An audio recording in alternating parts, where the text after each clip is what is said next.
Assalamualaikum warahmatullahi wabarakatuh. Bagaimana kabarnya anak-anak?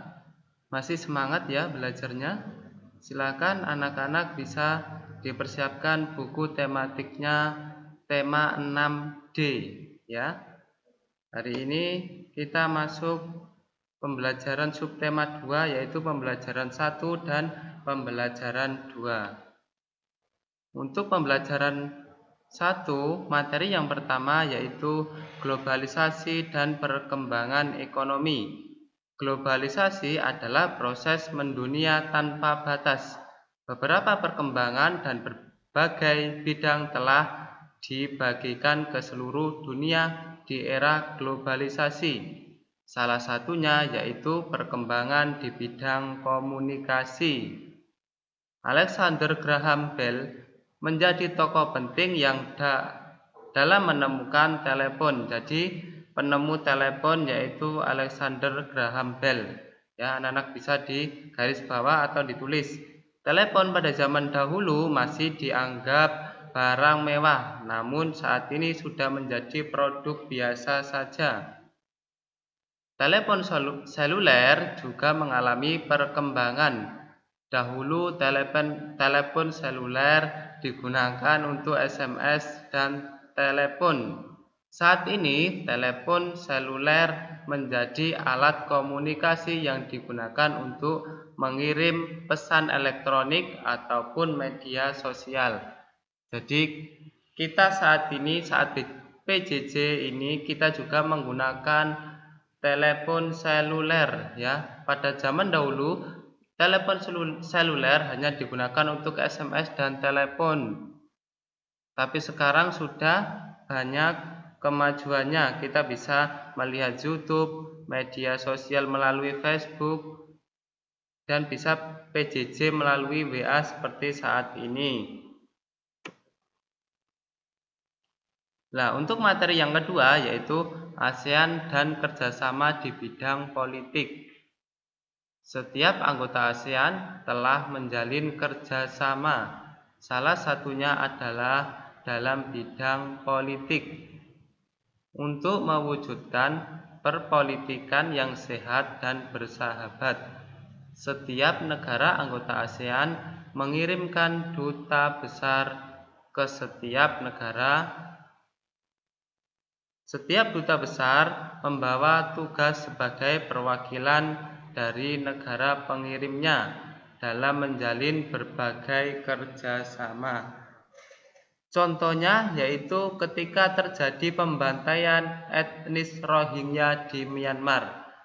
Nah, Indonesia menawarkan diri sebagai fasilitator agar pemerintah Myanmar menghentikan aksi pembantaian tersebut. Jadi di sini Indonesia sebagai penengah ya. Fasilitator itu sebagai penengah agar negara Myanmar tidak membantai etnis Rohingya. Sekarang masuk ke pembelajaran yang kedua yaitu materinya hemat listrik berbagai kebaikan. Ustadz ulangi, yaitu materinya yaitu hemat listrik berbagi kebaikan. Pada saat ini penggunaan listrik di kota besar sangatlah tinggi, terutama saat pukul 5 sore hingga 10 malam. Pemerintah menyalurkan agar pada jam-jam tertentu kita bisa menghemat listrik ya. Jadi pemerintah ini menyarankan pada saat jam 5 sore hingga 10 malam itu kita disarankan untuk menghemat listrik ya, yaitu dengan cara mematikan lampu atau elektronik yang tidak digunakan. Penyaluran listrik sudah mulai sampai ke daerah-daerah pedalaman. Namun pasokannya listrik masih kurang memadai sehingga cahaya lampu masih sangat rendah. Bahkan lampu neon yang terpasang terlihat redup.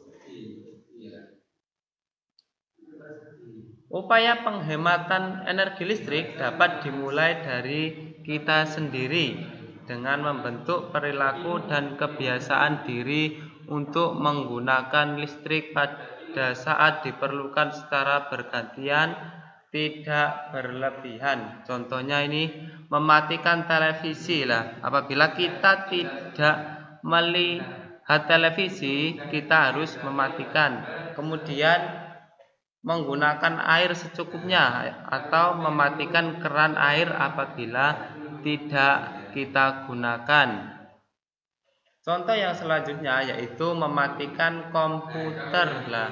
Di sini biasanya kita lupa saat kita menggunakan komputer kita maka harus mematikan ya.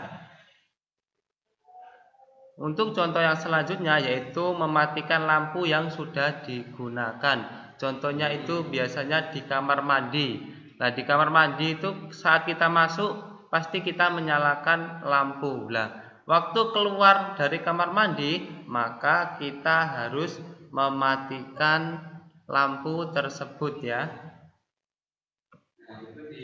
Sampai sini ada pertanyaan? Kalau tidak ada pertanyaan, Ustadz lanjutkan ya. Bekerja keras pada era globalisasi. Untuk materi selanjutnya yaitu bekerja keras pada era globalisasi. Setiap warga negara tertentu perlu mencontoh keberanian, kebulatan tekad, dan siap merugi dari para pengusaha. Mereka yang tidak mau merugi akan mudah mundur dan tidak jadi melaksanakan usahanya. Ingat, saat kita hendak melakukan usaha maka kita juga harus siap menanggung resikonya ya. Nah, di sini juga diperlukan kesabaran dan memperbaiki kualitas pelayanan adalah suatu tahapan yang terus dilatih agar para konsumen merasa puas dengan apa yang didapatkannya. Nah, sebagai contohnya ini yaitu Bob Sadino. Nah, siapakah dia?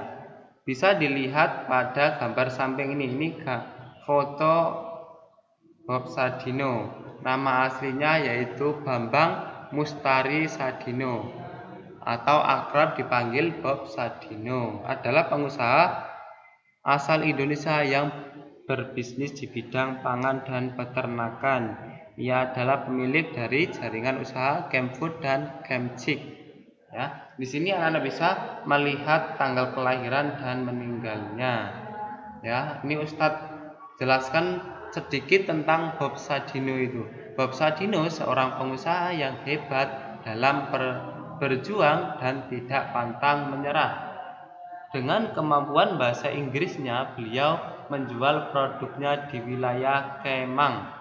Nah, pertama awalnya ini Bob Sadino berjualan telur di daerah Kemang. Hal ini dikarenakan banyak orang asing yang tinggal di wilayah Kemang, ya, di wilayah tersebut banyak orang asing yang tinggal di wilayah tersebut. Beliau terus berlatih dan berusaha, walaupun terkadang mendapat teguran dari beberapa pelanggannya.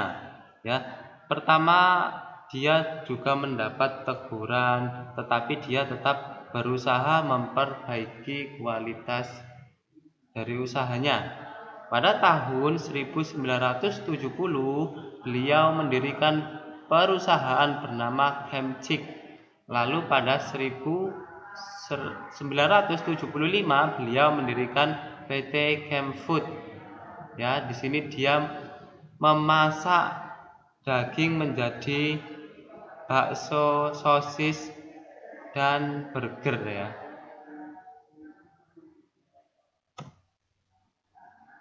Sikap yang harus kita teladani dari kisah perjuangan Bob Sadino, yang pertama yaitu terus berlatih ya, kemudian berusaha dengan sungguh-sungguh.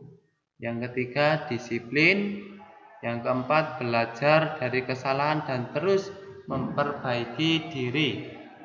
Selanjutnya yang kelima lebih banyak bertindak daripada berpikir yang ragu-ragu. Jadi Bob Sadino itu lebih banyak bertindaknya daripada berpikir yang ragu-ragu. Kemudian bersabar dalam menghadapi masalah, ini sangat penting juga. Dan yang terakhir paling penting ini yaitu berdoa kepada Allah Subhanahu wa taala, ya. Jadi itu yang sudah kita pelajari hari ini. Tadi sudah pembelajaran 1 dan pembelajaran 2. Silakan bisa dilihat atau dibaca kembali di bukumu. Apabila ada pertanyaan, silakan bertanya langsung kepada Ustadz, ya. Tidak perlu sungkan, bisa melalui japri atau video call. Alhamdulillah materinya sudah selesai untuk pembelajaran 1 dan pembelajaran 2. Mari kita akhiri dengan doa kafaratul majlis. Subhanakallahumma wa bihamdika asyhadu an la ilaha illa anta astaghfiruka wa atubu ilaik. Ustadz ucapkan jazakumullahu khairan. Wassalamualaikum warahmatullahi wabarakatuh.